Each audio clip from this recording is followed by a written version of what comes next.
Welcome to Pindar Poetry. We hope you learned something new. You'll begin by confirming prerequisites: an iPhone or iPad on the latest iOS, an active Apple ID, and a verified debit card in Wallet. Open Settings, then Wallet and Apple Pay to add a card. Follow bank verification steps via SMS or app.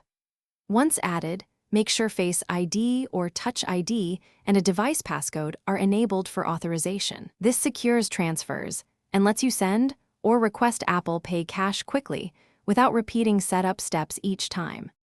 Once done with setup, start a transfer by opening messages to an iMessage contact or using the Wallet app for direct transfers.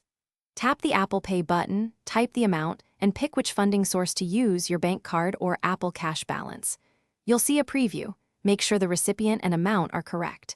Then authenticate with Face ID or Touch ID to authorize. After sending, the transaction posts to Wallet and you'll get a confirmation. This helps track funds and receipts. To finish, confirm the recipient accepted the payment or that the Wallet activity shows a completed transfer. If the transfer is pending, make sure the recipient verified their Apple Cash and that you're within card limits. Banks may place temporary holds. If something goes wrong, check Apple system status and your bank's alerts. Re-add or re-verify the card if necessary.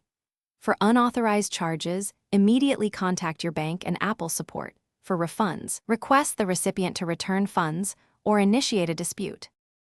Thanks for watching. Consider subscribing if we helped you.